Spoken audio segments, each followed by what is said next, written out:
Saludos chicos, bienvenidos a la quinta clase de patología. Mi nombre es Brendy Santiago y el día de hoy vamos a hablar sobre el infarto, qué tipos de infarto hay y cómo es que se produce su evolución, junto también con lo que serían los cambios que produce este proceso en lo que serían las células del corazón.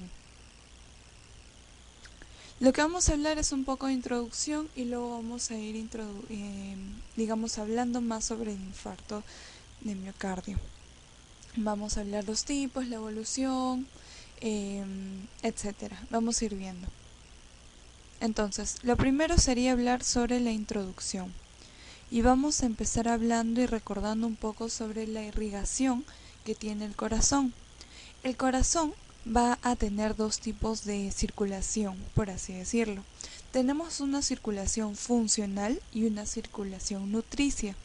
La circulación funcional viene a ser aquella que es necesaria para que el corazón lleve a cabo sus funciones principales, que viene a ser de el bombeo de la sangre desde lo que sería el corazón hacia el resto del cuerpo.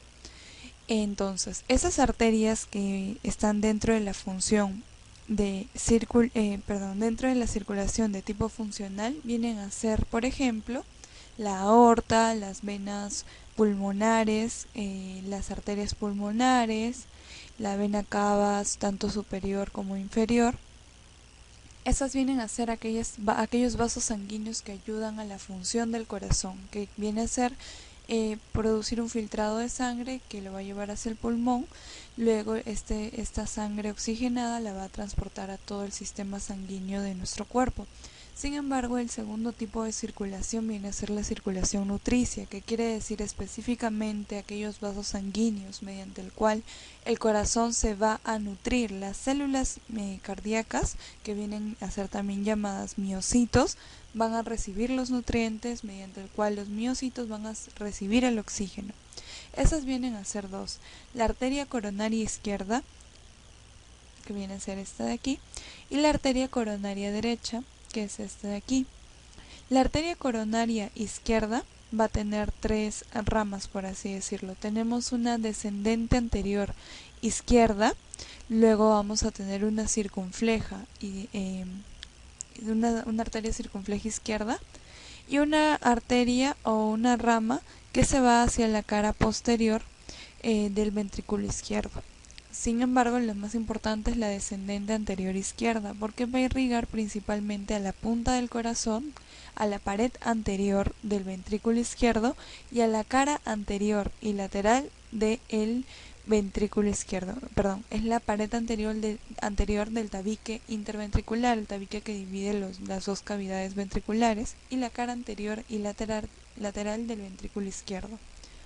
Mientras que la segunda arteria viene a ser la coronaria derecha, que va a irrigar el ventrículo derecho y la región inferior del ventrículo izquierdo. Eso a modo de recordar, porque vamos a observar que en sí toda la causa de lo que sería el infarto viene a ser una obstrucción de alguna de esas arterias que llevan el oxígeno y los nutrientes a los miocitos, y al no recibir la suficiente cantidad de oxígeno, la suficiente cantidad de nutrientes, estos miocitos entran en muerte, es decir, en apoptosis, y empiezan a necrosarse en sí todo el tejido cardíaco. Entonces, la principal causa viene a ser esa, y esto es necesario comprenderlo para, entender un poco más sobre el infarto. Entonces, el siguiente punto viene a ser el síndrome coronario agudo. Sobre el síndrome coronario agudo, lo que podemos decir es que viene a ser, primero, un síndrome viene a ser un conjunto de signos y síntomas y que viene a agrupar principalmente varias entidades que son conocidas, como por ejemplo la angina, el infarto, etcétera. En sí, este síndrome coronario agudo viene a ser un conjunto de ciertas patologías donde esta patología se va a producir, mejor dicho, este síndrome se va a producir cuando una placa de ateroma o una placa de ateroma, que viene a ser un acúmulo de grasa en términos comunes, un acúmulo de grasa en la pared de la arteria, se rompe, o cuando una vez roto, un pedazo de esa placa se desprende y va hacia otra arteria. ¿Ok? El síndrome coronario agudo se produce cuando una placa de ateroma se rompe o cuando un pedazo de esa placa de ateroma se va hacia hacia otro lado. ¿Ok?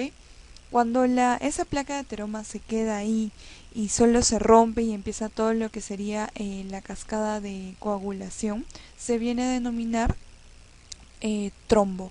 Pero cuando esa placa de ateroma se desprende del lugar donde está, se va a denominar émbolo. ¿Ok? Y el síndrome coronario agudo va a estar conformado por lo que sería la angina inestable, que viene a ser un conjunto de síntomas, como por ejemplo dolor precordial, un dolor precordial que se puede irradiar hacia el brazo izquierdo, hacia la espalda, hacia la axila, que viene a ser de tipo opresivo, que empeora con la respiración, empeora con la tos, empeora con la actividad física. General, esta angina inestable viene a ser un dolor súbito, a comparación de la angina estable, que solo va a doler después de que uno haga esfuerzo físico. Entonces es un dolor súbito y va a estar dentro del síndrome coronario agudo. El segundo punto que está dentro también del síndrome coronario agudo viene a ser el infarto, que es lo que nos toca hablar, entonces pertenece al síndrome coronario agudo. Y este infarto, una vez que digamos logramos salvar al paciente, logramos que no todas las células del corazón mueran, vamos a tener un paciente con un antecedente de infarto. Y ese paciente puede llegar a evolucionar a alguna cardiopatía isquémica de tipo crónica, donde debido a la muerte de ese pedazo de músculo cardíaco, el corazón del paciente no va a ser capaz de cumplir una adecuada función. ¿Ok?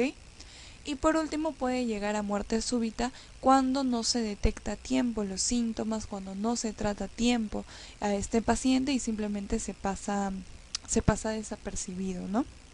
Entonces, por ello es importante educar también a la población sobre los síntomas del infarto, porque muchas veces va a pasar desapercibido. Muchas veces algunas personas piensan que es algo estomacal, etcétera. Entonces lo dejan pasar porque viene a ser un dolor que pasa después de cierta media hora, de una hora aproximadamente, ¿no?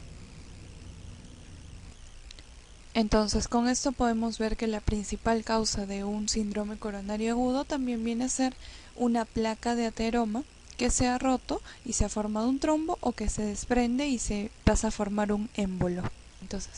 Entonces, en cuanto a lo que sería fisiológicamente hablando, teóricamente hablando, se dice que este síndrome coronario agudo viene a estar dado por un desequilibrio entre la llegada de la sangre, que tiene los nutrientes y oxígeno, con las necesidades del corazón. Es decir, al no llegar estos nutrientes y el corazón sigue teniendo esas necesidades, entonces hay un desequilibrio, no llega a pesar de que el corazón siga teniendo la necesidad. En cuanto a la patogenia, vamos a ver entonces que los dos principales factores de lo que sería el síndrome coronario agudo vienen a ser la disminución del aporte de oxígeno y el aumento de la demanda de oxígeno. En cuanto a la disminución del aporte de oxígeno, habíamos dicho que puede darse por ciertas patologías que influyan sobre la irrigación sanguínea, sobre la circulación de la sangre. Como cual, la principal causa ya había dicho que era la aterosclerosis y la trombosis. La aterosclerosis ya habíamos dicho que es el proceso mediante el cual se forma una placa de ateroma en la pared de la arteria, y la trombosis es el proceso en el cual, una vez que esa placa de ateroma ya está formada, esa placa de ateroma se rompe por estrés oxidativo, por algún otro estímulo, y se va a formar lo que sería un trombo debido a la activación de la cascada de coagulación. Entonces viene a ser una de las principales causas, junto a la tromboembolia, que quiere decir cuando un pedazo de este trombo se desprende y va a producir la oclusión en otro lugar distinto a donde se ha formado el trombo. También está el espasmo arterial coronario, donde un vaso coronario se vasocontrae, o sea, se disminuye el diámetro de ese vaso. Puede ser por alteraciones en la presión arterial, en la frecuencia cardíaca, un aneurisma disecante, una arteritis, una vasculitis, etcétera. Pero principalmente un proceso de aterosclerosis y embolias, ¿no? Otro puede ser debido, o entonces uno de ellos puede ser debido a la irrigación sanguínea, porque el aporte de oxígeno depende de el flujo sanguíneo, pero el aporte de oxígeno también depende de la cantidad de oxígeno que haya en ese flujo sanguíneo. Entonces, esta disminución en el aporte de oxígeno también puede deberse a alguna patología que disminuya la cantidad de oxígeno en la sangre, como por ejemplo la anemia. La anemia viene a ser una patología donde lo que vamos a observar que está alterado viene a ser la hemoglobina. Los eritrocitos tienen una proteína que es la hemoglobina, y esta hemoglobina se encarga del transporte del oxígeno, ¿ok? Entonces, cuando las personas tienen anemia, no se va a sintetizar de forma adecuada, de forma a las necesidades, esta hemoglobina. Por lo tanto, van a haber pocos transportadores de oxígeno y no va a llegar la suficiente cantidad de oxígeno que se necesita a las células. El otro factor puede ser que el oxígeno haya disminuido, que la cantidad de CO2 aumente. Cuando sucede esto, lo que vamos a ver es un cambio de afinidad en lo que sería la afinidad de la hemoglobina por el oxígeno y el CO2. Luego vamos a observar que puede aumentar la demanda de oxígeno. ¿Cuándo aumenta la demanda de oxígeno? Cuando las células del corazón, que vienen a ser los miocitos, aumentan su actividad, cuando aumentan su contracción. Esto se puede dar en patologías como la hipertensión arterial, donde vamos a ver cierta resistencia periférica, y por lo tanto el corazón lo que tiene que hacer es aumentar el trabajo cardíaco. Y luego vamos a verla también en patologías como estenosis o insuficiencia valvular, donde debido también a un aumento de resistencia vascular periférica, el corazón, el músculo cardíaco va a tener que aumentar su fuerza de contracción, el trabajo cardíaco. El hipertiroidismo, donde vemos que hay una elevada actividad metabólica en todas las células, incluidas en las del corazón, y se caracteriza por taquicardia. En déficit de tiamina, y también cuando tenemos una terapia dirigida con catecolaminas, es decir, un aumento de catecolaminas, que lo que hace es estimular el aumento de la contracción de las células miocárdicas. Entonces, estos vienen a ser los dos principales factores que van a, a originar lo que sería un síndrome coronario agudo, o que disminuye el aporte de oxígeno, que puede ser por una disminución del flujo sanguíneo o por una disminución del oxígeno, o que aumente la demanda de oxígeno debido a un aumento del trabajo cardíaco por ciertas patologías que aumenten uno de los que serían, por ejemplo, la resistencia vascular periférica.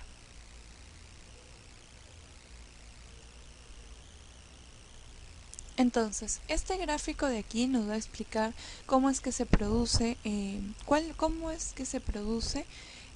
a través de una formación de la placa de un ateroma, lo que sería una de las patologías que hemos visto en el síndrome coronario agudo. Lo que vamos a ver aquí es que una arteria normalmente tiene 3 capas. La capa externa viene a ser la capa adventicia, que está compuesta principalmente por tejido conectivo.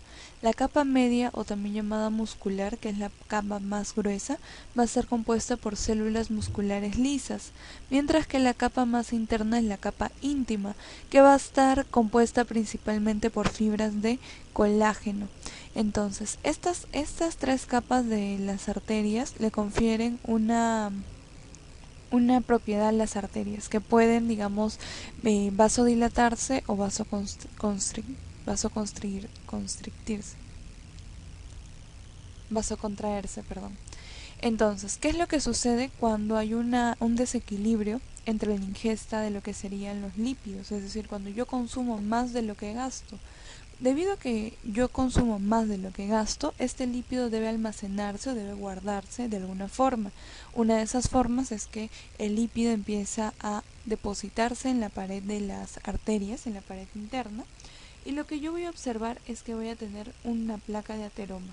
Esta placa de ateroma me va a originar la famosa angina estable, que viene a ser ese dolor que se va a originar debido que se va a originar después de lo que sería un esfuerzo físico, ¿ok?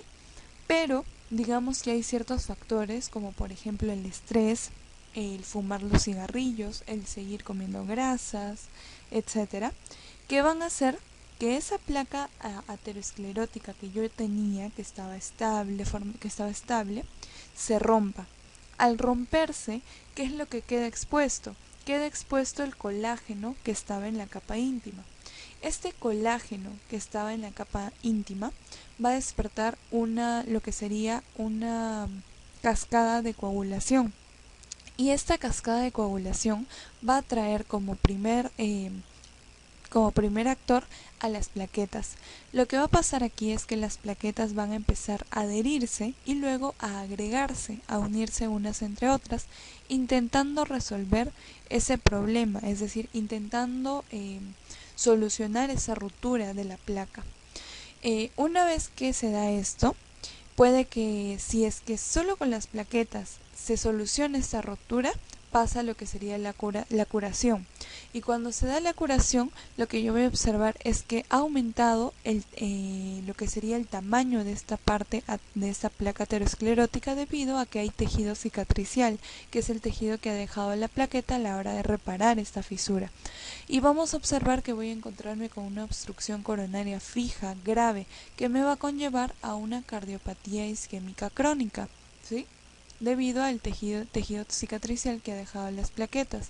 Pero ¿qué sucede si con estas plaquetas no me doy abasto para lo que sería la reparación del tejido roto? Lo que sucede es que ya no solo necesito plaquetas, sino que también voy a necesitar glóbulos rojos.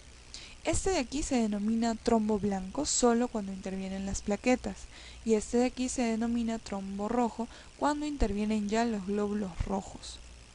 ¿Ok?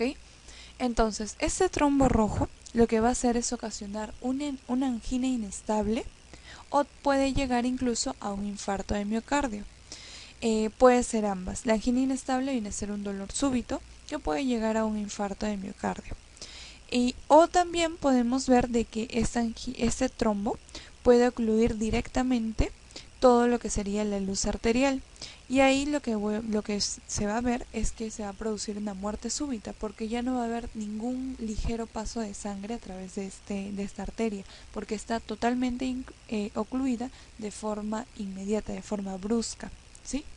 Entonces esa viene a ser la diferencia. Este sería entonces el mecanismo mediante el cual las placas de ateroma vienen a producir todas estas patologías que les había mencionado, que se encontraban dentro del síndrome coronario agudo. Entonces, hay ciertos factores de riesgo que me van a hacer, digamos, ser más propensos a lo que sería por ejemplo, la adquisición de ciertas placas de ateroma, o mejor dicho, factores que me condicionan una mayor probabilidad de sufrir algún tipo de síndrome, de algún tipo de estas patologías que hemos visto que están dentro del síndrome coronario agudo. Vamos a ver algunos factores de riesgos modificables y no modificables. Dentro de lo que serían los modificables viene a estar la dieta, porque la dieta viene a ser una de las fundamentales para lo que sería la formación de las placas de ateroma. ¿Por qué? Porque como ya les había mencionado, si yo consumo una mayor cantidad de lípidos o de grasas, mejor dicho, y que van a ser, digamos, mayor a lo que yo voy a gastar, estos lípidos se van a depositar en lo que sería la pared de las arterias y al depositarse ahí van a ir formando placas de ateroma. Entonces es importante este factor. El siguiente sería el sedentarismo. Como les había dicho, si yo no gasto esos lípidos que he consumido a través del ejercicio, obviamente voy a formar más placas de ateromas. Dentro de los no modificables, también voy a encontrar a la edad. Obviamente uno no decide, esta formación de placas de ateromas va a aumentar conforme avance la edad, porque viene a ser el acúmulo de todos los años pasados. El sexo, se dice que los hombres son los que tienen una mayor mortalidad o una mayor incidencia también en lo que sería todo lo que sería síndrome coronario agudo, porque se dice que las mujeres vienen a ser protegidas por las hormonas, que son los estrógenos. Ya a partir después de lo que sería el proceso de menopausia, se dice que las mujeres quedan desprotegidas, y al quedar desprotegidas viene a ser la principal causa de muerte, incluso todo lo que serían los síndromes coronarios agudos en las mujeres. Sin embargo, antes de eso, en la edad adulta, los principales, digamos, afectados con los síndromes coronarios agudos vienen a ser los varones. Y también se dice que la terapia de reemplazo hormonal no ha dado o no ha mostrado el mismo efecto que las propias hormonas naturales. Entonces no viene a ser ese un factor bastante importante. También la genética. Si digamos tú tienes papá, mamá, abuelos que han sufrido algún tipo de infarto, angina, etcétera, digamos que va a haber mayor probabilidad que tú también puedas tener alguna de esas patologías. Y hay otros factores que están relacionados principalmente a los antecedentes patológicos, es decir, algunas enfermedades ya adquiridas como las dislipidemias, que viene a ser producto de la dieta. Entonces, por lo tanto, sería un tanto modificable. La diabetes, que también te va a conducir a un mayor riesgo, porque va a haber menor, digamos, adaptación a lo que sería la glucosa.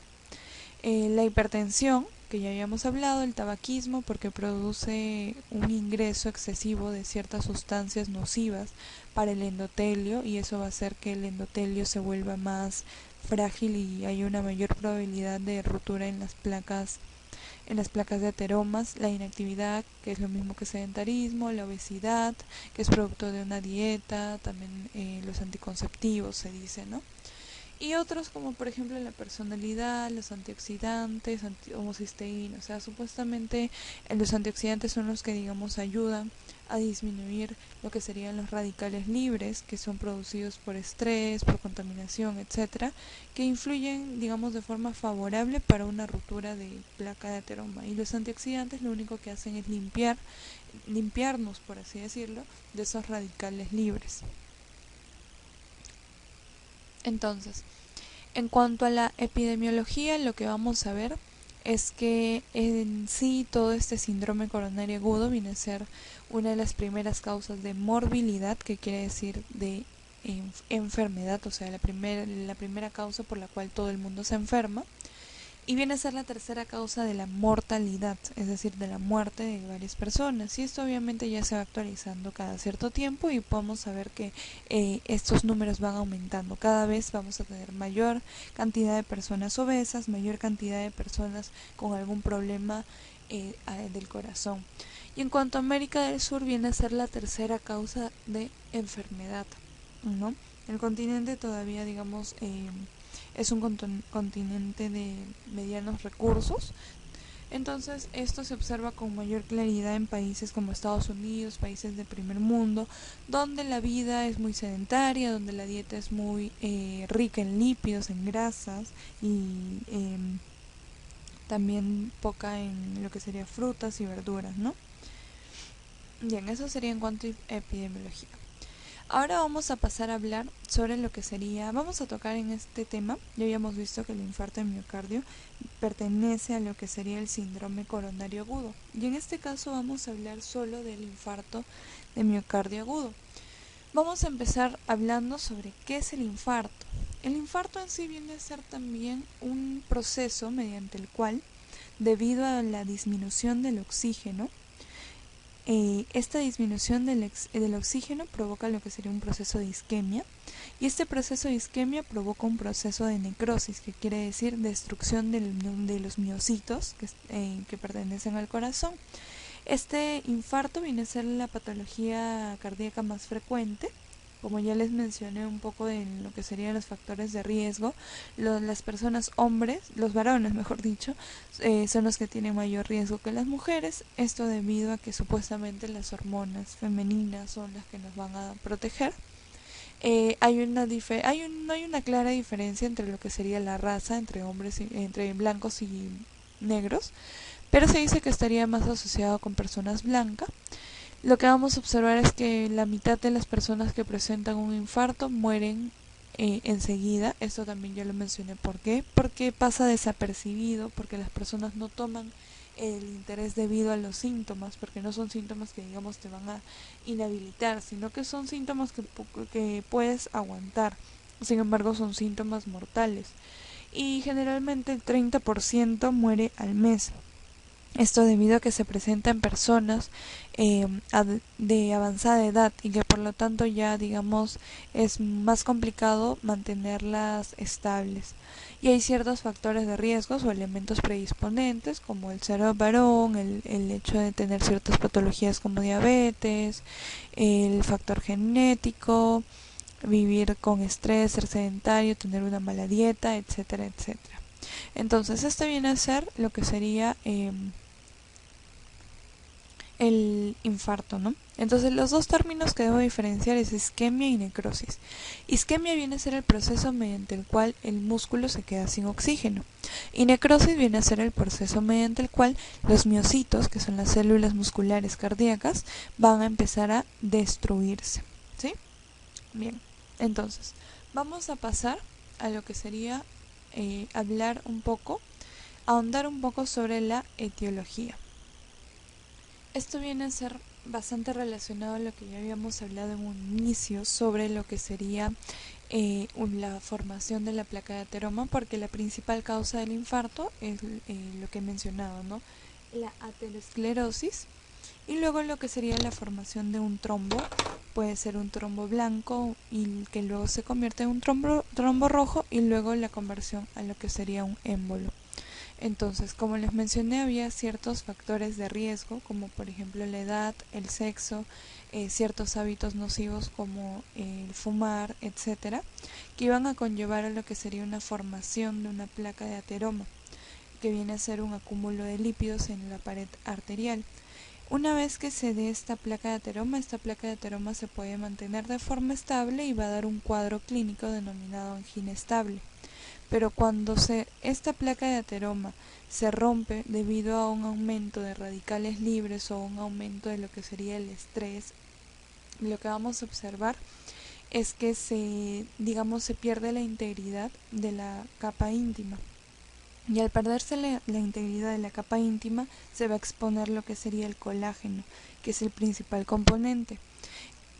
Este colágeno lo que hace es atraer a las primeras células, que serían las plaquetas. Las plaquetas al llegar van a empezar van a empezar primero a adherirse y luego a empezar a agregarse y van a empezar a secretar ciertos mediadores. Estos mediadores van a ser responsables de lo que sería la vasoconstricción refleja, con el objetivo de disminuir el flujo sanguíneo que llegue hacia la zona que está siendo ocluida, debido a que, al ser ocluida no va a poder haber un gran paso de flujo sanguíneo de sangre hacia el otro lado. Entonces se busca primero disminuir el flujo sanguíneo de aquella zona. Luego, si es que no se resuelve con las plaquetas, se va a atraer a lo que sería los glóbulos rojos. Y esto va a formar lo que sería el trombo rojo. Una vez que se forma el trombo rojo, se sintetiza una molécula denominada fibrina, que viene a formar parte de lo que sería ya la reconstrucción de esta pérdida de continuidad en la placa.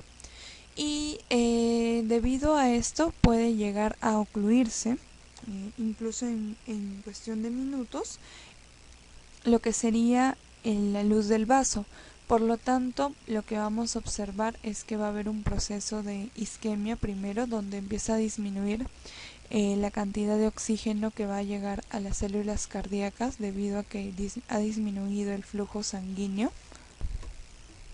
Luego va a pasar a un proceso de necrosis donde las células cardíacas, debido a que ya no van a recibir la suficiente cantidad de oxígeno que necesitan para todo lo que serían sus procesos celulares, va a empezar lo que sería un cambio en el músculo del corazón debido a que ya no tiene todas las células cardíacas disponibles, donde vamos a ver que el corazón va a disminuir su capacidad de contractibilidad debido a que no tiene todas las células cardíacas, bien.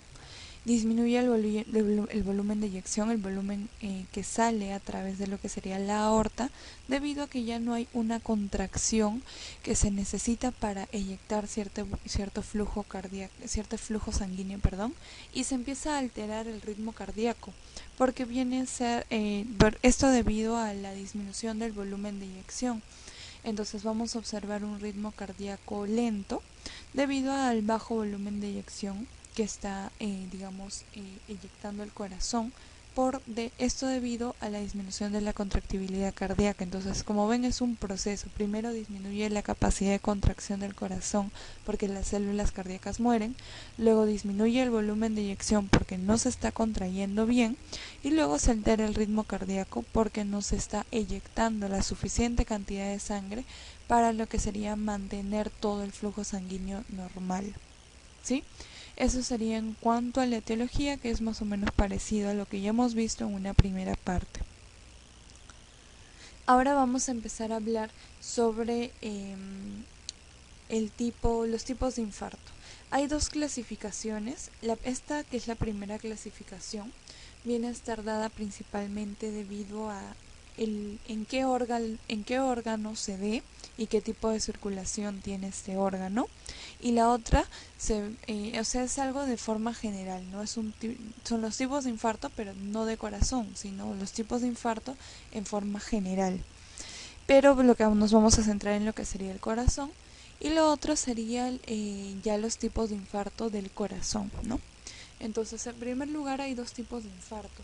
Los infartos se van a dar en cualquier órgano que sea irrigado, o sea, se puede dar en cualquier órgano. Hay dos tipos de infarto, un infarto blanco y un infarto rojo. El infarto blanco, vamos a empezar entonces hablando sobre el infarto blanco. El infarto blanco también se va a denominar infarto anémico. Este infarto blanco, se va a producir en lo que serían aquellos órganos que tengan una circulación de tipo arboriforme o de tipo terminal, mejor dicho. Un ejemplo de estos órganos viene a ser el corazón, el riñón, el vaso. Y lo que vamos a observar es que estos órganos van en lo que sería un infarto de forma reciente, es decir, cuando recién se establece este infarto, presenta un aspecto hemorrágico, un aspecto como si fuera un infarto rojo. Esto en las primeras 24 horas. ¿Por qué se debe esto? Esto se debe a que la sangre que está contenida en los vasos que se van a necrosar sale, ¿ok? Eso se debe a la sangre que está contenida en aquellos vasos terminales. Pero a partir del segundo día, ya cuando esta sangre que salió al medio externo se va reabsorbiendo, van apareciendo los llamados caracteres macroscópicos, es decir, aquellas características que van a diferenciarlo de lo que sería una necrosis de coagulación, ¿no? Entonces, esto de aquí se trataría por lo tanto de una hemorragia inicial que solamente viene a ser pasajera debido a la extravasación de la sangre, pero que no le quita el carácter de infarto blanco a este tipo de infarto, ¿no? Debido a que a la zona donde ha sido comprometida ya no va a seguir llegando la sangre porque tiene un tipo de circulación terminal, ¿no? Entonces, esto de aquí se da el infarto blanco ya de forma antigua, es decir, una vez pasadas las 24 horas se va a observar como una zona blanquecina porque ya no tiene irrigación, y vamos a ver una superficie deprimida porque las células que estaban aquí van a ir, muriendo, entonces van a entrar en proceso de apoptosis. Generalmente este infarto blanco se va a dar en órganos o tejidos sólidos y compactos, y generalmente se asocia a una obstrucción arterial, es decir, una obstrucción de la arteria, ¿ok? Entonces, esa viene a ser la diferencia entre uno reciente y uno antiguo. Pero el reciente no deja de ser infarto blanco, solo que esto se produce debido al tipo de circulación que es terminal. El segundo tipo viene a ser el infarto rojo. En cuanto al infarto rojo, lo que vamos a observar es que generalmente se va a dar por una obstrucción venosa, a diferencia del infarto blanco. Puede ser, no necesariamente se da en tejidos sólidos, sino que puede ser en tejidos laxos, que tengan una doble circulación, no circulación terminal, y generalmente se da en órganos congestionados, que tengan una gran circulación sanguínea, como por ejemplo el hígado, el pulmón, los ovarios, los testículos, el intestino y la hipófisis. Lo que vamos a ver es que este infarto se denomina infarto rojo debido a que una vez que se produzca el infarto, a esta parte infartada va a seguir llegando sangre a la zona isquémica, aunque en una cantidad insuficiente para lo que normalmente le llega.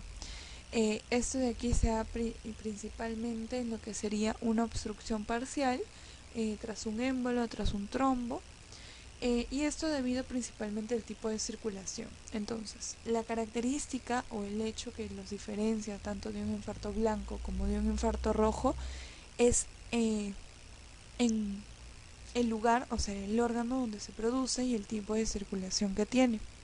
Generalmente los de infarto rojo son obstrucciones venosas en lo que sería órganos con circulación doble, mientras que los infartos blancos sería principalmente por una obstrucción arterial en órganos sólidos con una circulación terminal. Y ahí es donde se va a encontrar a lo que sería el infarto de corazón, en lo que sería la clasificación de infarto blanco.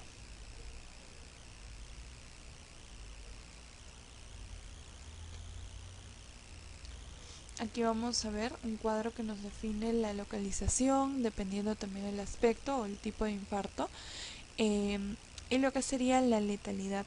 Un infarto, por ejemplo, de miocardio es muy letal, es un infarto de tipo blanco. Un pulmonar pues es hemorrágico, es letal pero con menos frecuencia que el miocardio.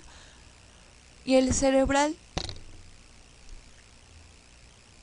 es pálido o anémico principalmente, y solo va a ser letal si es que es masivo en toda la masa cerebral, mientras que el infarto intestinal va a ser generalmente letal y es hemorrágico. O rojo, trombo rojo, ¿no? El infarto renal es trombo blanco, no va a ser letal siempre y cuando no sea masivo y tampoco sea bilateral, es decir, en los dos riñones. Entonces, el segundo tipo de clasificación sí va a corresponder a lo que sería los tipos de infarto del corazón, donde vamos a ver que se va a clasificar en este caso dependiendo del lugar donde se produzca el infarto. Puede ser un infarto de tipo transparietal o un infarto de tipo subendocárdico o no transparietal. Los transparietales son aquellos que van a ocupar, que la zona de necrosis viene a ocupar prácticamente la mayor parte de la pared cardíaca, mientras que los subendocárdicos, de forma simple, viene a ser aquellos que ocupan la parte interna, o mejor, la parte interna, o mejor dicho, endocardio, de lo que sería el corazón, porque recordemos que el corazón también tiene como una especie de tres partes: un endocardio, un miocardio y un pericardio, ¿sí? Entonces, lo que vamos a ver es que los transparietales, como ya les mencioné, generalmente van a abarcar todo lo que sería la pared del corazón, y el mecanismo mediante el cual se da es principalmente debido a una placa de aterosclerosis, la ruptura de esta y una trombosis. Generalmente está comprometida una arteria coronaria, y en cuanto a lo que sería el electrocardiograma, no se va a observar la elevación del segmento ST, a diferencia del subendocárdico, donde sí se observa la elevación del segmento ST. Esta lesión puede llegar a ser incluso circunferencial, y en cuanto a la patogenia, puede ser debido a de igual forma a una placa de ateroma con la formación de un trombo, y luego una lisis antes de lo que sería la necrosis, antes de que la necrosis miocárdica se extienda por todo el grosor de la pared. ¿Qué quiere decir? Que el trombo se resuelve antes de que la necrosis llegue a abarcar toda la pared y se vuelva un infarto transparietal. Generalmente estos dos tipos de infarto van a afectar principalmente a la pared de lo que sería el ventrículo izquierdo. Ahora, vamos a ir viendo cuál es el cuadro clínico que produce el infarto de miocardio. ¿Cómo vamos a identificar que un paciente llega con lo que sería un infarto? En cuanto a lo que sería el cuadro clínico, lo que vamos a observar es que el paciente llega refiriéndote que siente dolor como si fuera una presión, mejor dicho, en la parte del pecho o en la región precordial, que puede irradiarse hacia la axila, que puede irradiarse hacia el brazo izquierdo, hacia la espalda, hacia el cuello. Es un dolor, puede llegar a ser opresivo, como ya les mencioné, que viene acompañado por una sensación de muerte. También aquí se diferencia lo que sería el signo de Levin, que viene a ser la acción cuando el paciente coloca toda su mano sobre el pecho para indicarte el dolor. O sea, ese viene a ser un signo que vamos a observar en los pacientes que llegan en lo que sería con un infarto, y también te van a describir de que se presenta, mejor dicho, de forma súbita en cualquier momento, y viene a ser un dolor más que nada profundo, que lo sienten como si fuera adentro. Ahora, este dolor se tiene que diferenciar de otros tipos de patologías, porque por ejemplo, si este dolor es como una sensación de quemazón, en la parte central, en la parte del pecho, podríamos estar hablando de lo que sería un trastorno gastrointestinal, como el famoso reflujo gastroesofágico, donde lo que se observa es que ciertas sustancias ácidas van a, digamos, a regresar hacia la parte del esófago, y eso va a ocasionar una sensación de quemazón.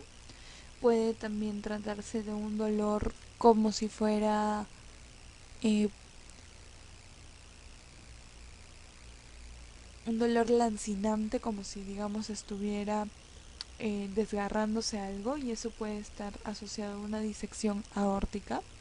Puede asociarse también a un dolor como por ejemplo en la pericarditis, donde en la pericarditis sí va a haber algo característico, la llamada posición maometana, donde el paciente tiene que, digamos, arrodillarse y colocar sus manos en el suelo y su pecho prácticamente en el suelo para que el dolor disminuya. O sea, disminuye cuando uno se arrodilla y coloca su pecho hacia el suelo. Esa sería la posición genupectoral o maometana. O también puede estar asociado a una embolia pulmonar. Entonces, el dolor ahí no siempre va a ser indicativo de infarto de miocardio, pero digamos que nosotros debemos saber identificar por otras características a lo que sería el cuadro clínico del infarto de miocardio. Luego también vamos a ver algunos signos físicos, como por ejemplo el dolor precordial, que dura más de 30 minutos, eso ya es considerado un infarto. No va a ceder con el reposo, ni tampoco con medicamentos como la nitroglicerina. El paciente viene sudando, con lo que sería diaforesis. Y por ejemplo, si es un infarto de miocardio anterior, puede haber una sobreexcitación del sistema nervioso simpático, mientras que si es un infarto de miocardio inferior, puede haber una sobreexcitación del sistema nervioso parasimpático. Eso no es tan específico, pero la clínica sí viene a ser, digamos, algo característico. No se va a palpar un impulso apical, el pulso sistólico está normal, hay presencia de un tercer y cuarto ruido cardíaco. Hay un desdoblamiento del segundo ruido, que se lo van a ver mejor en semiología. Hay una disminución del pulso carotidio, porque ha disminuido, recordemos, en la patogenia que hemos visto, ha disminuido ¿qué cosa? El volumen de eyección, por lo tanto el pulso también se vuelve débil. la presión arterial disminuye, porque la presión arterial va a depender del gasto cardíaco, va a depender de la la presión arterial va a depender de lo que sería el volumen sanguíneo, el volumen de eyección. Hay menor intensidad del primer ruido, puede haber presencia de soplos, etcétera. Esto ya lo van a ver mejor en el curso de semiología. Y bueno, eso viene a ser un cuadro que nos resumen aquellos hallazgos clínicos, como mencioné, el dolor torácico, puede haber dificultades de respiración, debilidad, cierto malestar, puede haber náuseas, puede llegar a haber vómitos, disfagia por el dolor, que viene a ser la dificultad para pasar o comer o tragar saliva, puede llegar incluso a desmayarse la persona por el dolor, cierto prurito, urticaria que no es muy frecuente. Puede haber hipotensión arterial, ya les mencioné por qué, porque disminuye el volumen de eyección debido a una disminución de la contractibilidad del músculo cardíaco. Puede haber diaforesis, que viene a ser diaforesis. Puede haber palidez por la disminución del volumen sanguíneo, palpitaciones por el intento del corazón de, digamos, restablecer el volumen sanguíneo. Puede haber bradicardia en un inicio, luego taquicardia, y puede llegar incluso a una parada cardiorrespiratoria. Y en cuanto al electrocardiograma, puede haber una presencia de segmento ST o de ausencia, y eso me va a indicar si es un infarto en subendocárdico o transparietal. Pueden haber taquicardia sinusal, bradicardia sinusal, entre otros, ¿sí? Pero ese de aquí no viene a ser el objetivo del curso, entonces más nos vamos a centrar en la parte clínica. Ahora vamos a ir viendo cuáles son los cambios que va a, digamos, a suceder en lo que sería el miocardio, en lo que serían las células cardíacas.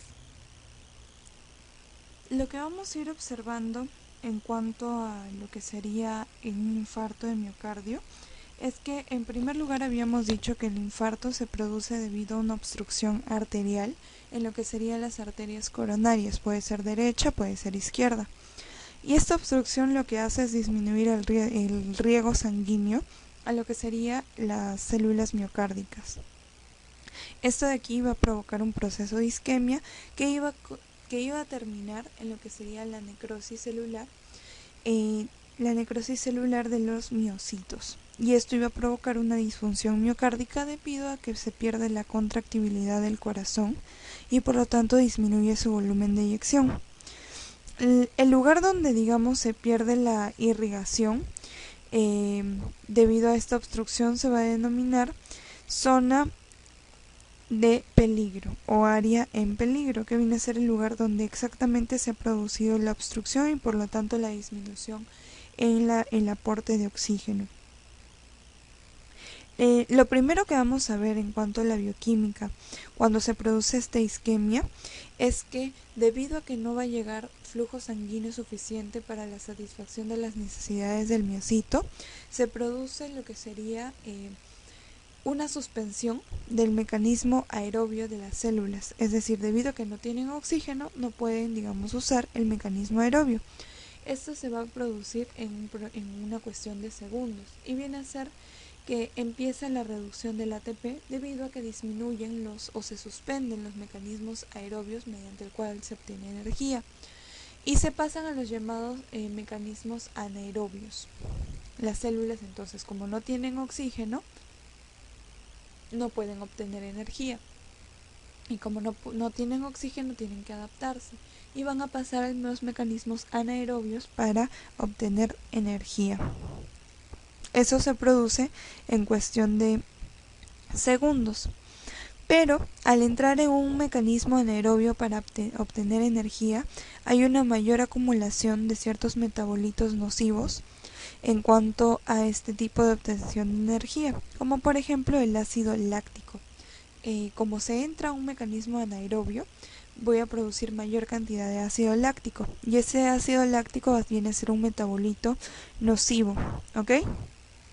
Entonces, cuando lleva pasando el tiempo y aún sigue habiendo la obstrucción, aún no hay este paso de oxígeno hacia esa zona, se empieza a perder la contractibilidad. Esto ocurre en menos de 2 minutos, ¿sí? Ocurre en menos de 2 minutos, más o menos a partir de los 60 segundos. Desde los 60 segundos hasta menos de los 2 minutos. Esto puede desencadenar en lo que sería una insuficiencia cardíaca, debido a que no se va a producir la suficiente contractibilidad para ejercer o para, digamos, eliminar un buen volumen de eyección. Entonces, lo que vamos a seguir viendo es que se sigue descendiendo el ATP porque siguen disminuyendo las células que, digamos, obtengan energía a través de un proceso aerobio. Y entonces este ATP va a disminuir hasta el 50% de lo normal a los 10 minutos y desciende hasta el 10% de lo normal en 40 minutos aproximadamente. Y ya a partir de los 20 a 40 minutos, más o menos 30 minutos, empieza una lesión celular irreversible. ¿Qué quiere decir? Que todos los procesos anteriores corresponden a la lesión celular reversible. Es decir, que aún en ese momento, si uno hace algo, si digamos recibe tratamiento médico para desobstruir esas arterias, el paciente puede llegar a salvar a sus células y no necesariamente quedar con células muertas. Pero a partir ya de la media hora, esa lesión celular se vuelve irreversible, debido a que las células ya han entrado en un proceso de necrosis. Y ya, digamos, cuando ya pasa una hora a más, empiezan a haber daños microscópicos o microvasculares, donde también esto pertenece a lo que sería la lesión irreversible, y hay ciertos daños en el llamado sarcolema, que es la membrana especial que tienen las células miocárdicas, que sirve principalmente para obtener energía, ya que las células del corazón vienen a ser células que están constantemente en un proceso de contracción, porque digamos se contraen varias veces en un minuto. Entonces, al destruirse ya el sarcolema, estas vienen a ser algunas alteraciones microvasculares. Y bueno, vamos a ver que empieza a haber una filtración de ciertas moléculas que están dentro de la célula, que van a salir hacia el medio extracelular, por así decirlo, y van a, digamos, servir para lo que ya luego vamos a explicar, lo que sería el diagnóstico en lo que sería el infarto de miocardio, debido a que ya cuando ya pase más de una hora, empieza a destruirse este sarcolema, que deja salir a ciertas moléculas que luego me pueden servir como un marcador para lo que sería el infarto.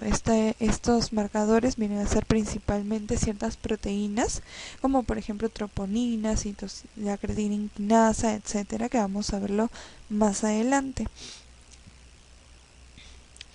Entonces, bueno, lo importante aquí a recordar es que ya a partir de la media hora esto se vuelve una lesión irreversible. Antes de eso es una lesión reversible, ¿no?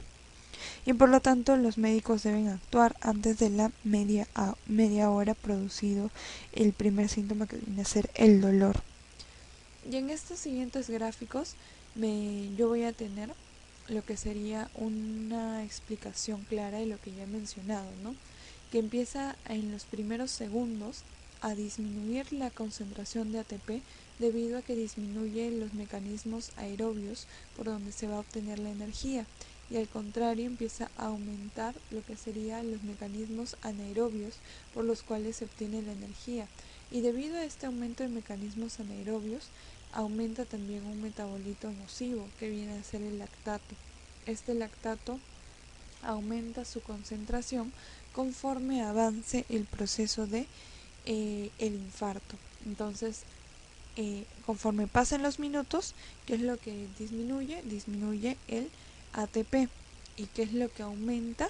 Aumenta el lactato, que es una sustancia nociva para las células miocárdicas.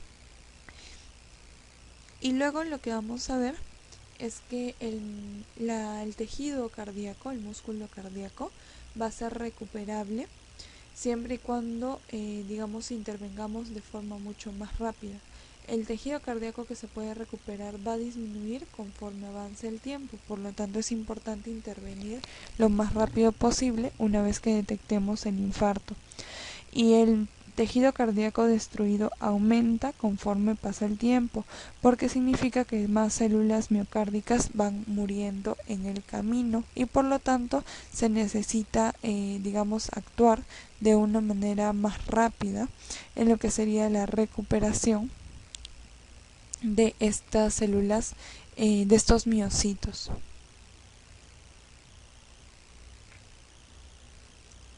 En este gráfico lo que se explica principalmente es que la necrosis va a empezar, eso sería la zona donde se ha producido la obstrucción, y la necrosis generalmente va a empezar a partir de lo que sería la zona subendocárdica, que es la zona más interna, y se va a ir desarrollando y se va a ir produciendo una lesión irreversible conforme avanza el tiempo y se desarrolla hasta abarcar todo lo que sería toda la pared cardíaca, y esto se le conoce ya como un infarto transparietal, donde abarca toda esta parte, ¿no?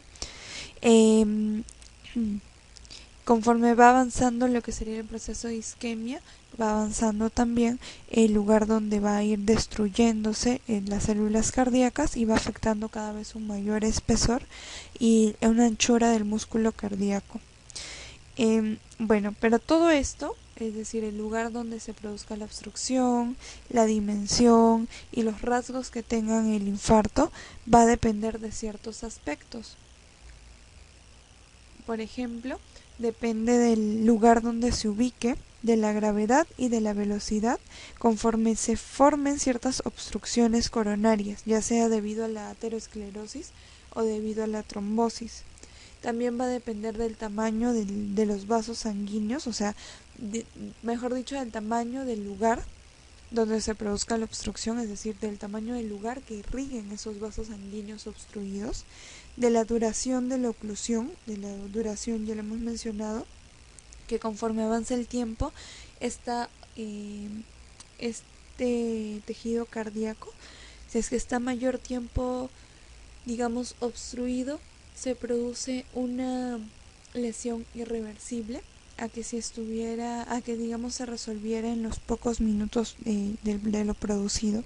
También se ve afectado por las necesidades metabólicas o las necesidades de oxígeno del miocardio, debido a que el miocardio es un músculo que necesita una gran cantidad de oxígeno. El infarto evoluciona de forma muy rápida porque el corazón necesita oxígeno en alta cantidad. Esto debido a que el corazón, como ya les mencioné, es un órgano que se contrae, que tiene una función principal de contracción.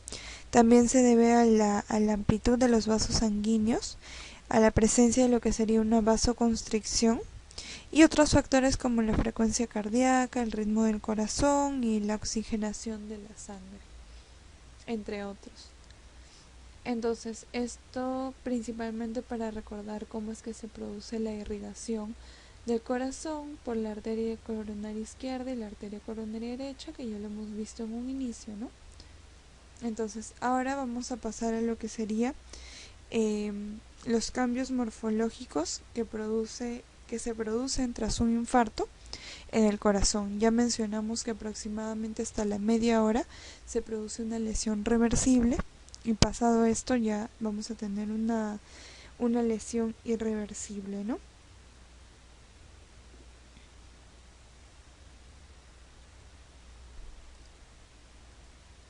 Entonces vamos a pasar a ver cuáles son estos cambios morfológicos que produce el infarto del corazón.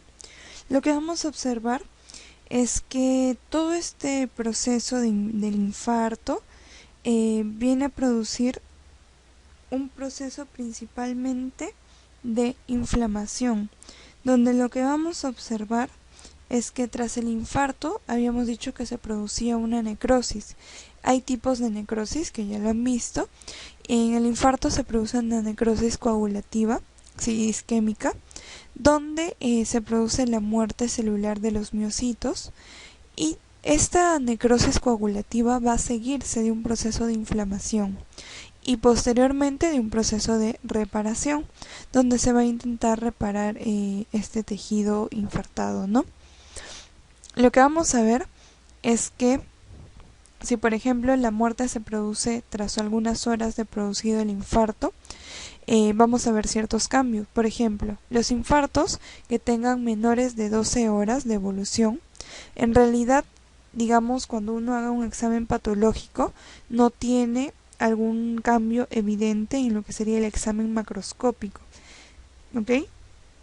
Pero si el paciente, digamos, fallece, digamos, 2 a 3 horas después de que sucedió el infarto, lo que vamos a ver microscópicamente es una área de necrosis donde se va a observar es que hay una área donde las células miocárdicas van a empezar a ser destruidas, ¿sí?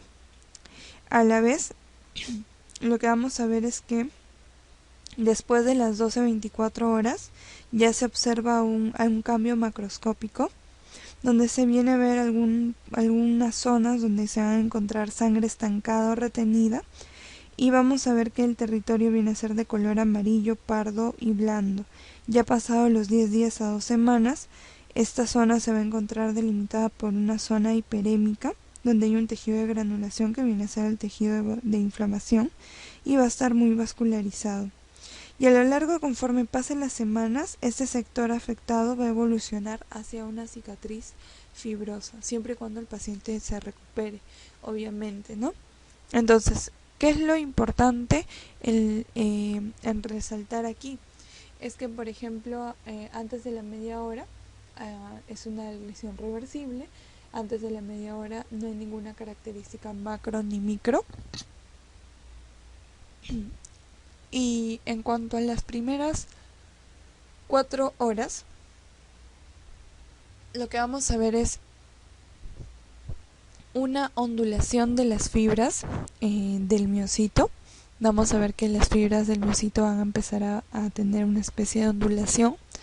Ya antes de entre las 4 y 12 horas se va a ver una especie de necrosis por coagulación, un poco de edema y un poco de hemorragia. Y empieza a verse ciertos cambios macroscópicos, ¿no? Como una especie de moteado oscuro.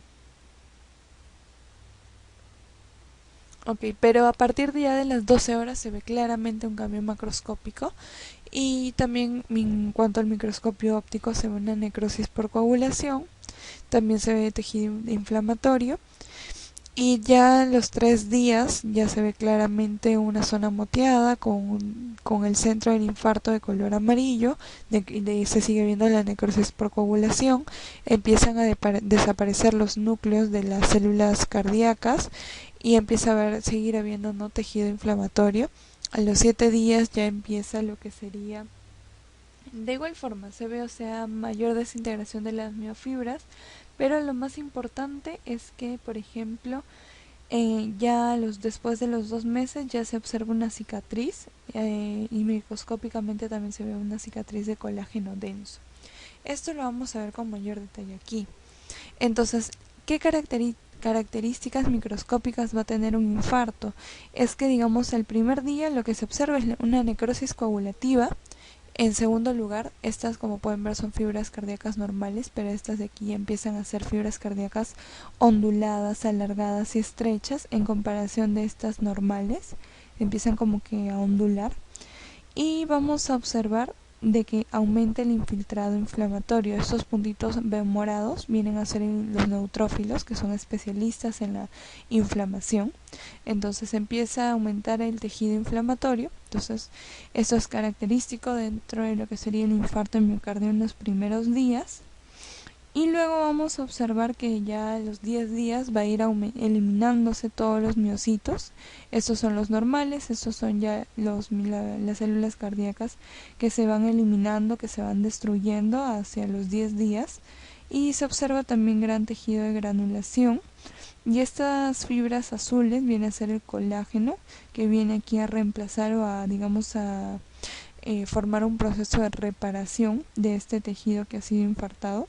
Y esta sería una imagen microscópica de un tejido de miocardio después de la reparación, donde observamos gran cantidad de fibras de colágeno que se tiñen de color azul. debido al proceso de reparación que se ha producido, ¿no? Debido a este proceso de reparación. Ahora, habíamos dicho de que aproximadamente en lo que sería cierto, digamos, minutos, o sea, mayor de una hora, íbamos a observar cambios microvasculares, donde el sarcolema, que era la membrana que se encontraba en las células cardíacas especial, que servía para la constricción, se veía afectada y donde ciertos componentes o proteínas intracelulares iban a salir hacia el medio extracelular. Y estas proteínas habíamos dicho que iban a servir ¿para qué? Para el diagnóstico de lo que sería el infarto al miocardio. Entonces, aquí vamos a tener a ciertos biomarcadores cardíacos, algunos con mayor especificidad que otros, y estos biomarcadores cardíacos no son más que nada ciertas proteínas que han sido liberadas a la sangre tras lo que sería la destrucción de los miocitos, mayormente después de una hora, y esas proteínas, como ya les dije, están dentro y vienen a ser, por ejemplo, la mioglobina, ciertas troponinas como troponina T, troponina I, la lactato deshidrogenasa, la creatininquinasa, y dentro de ellos es un subgrupo que es la creatininquinasa tipo MB, y la AST, o también denominada aspartato aminotransferasa, ¿no? Entonces vamos a empezar viendo este esquema donde nos explica cómo es que se va a producir la elevación de estos marcadores. O sea, por ejemplo, ahorita les voy a mencionar algunas características principales. Por ejemplo, la troponina T y la troponina I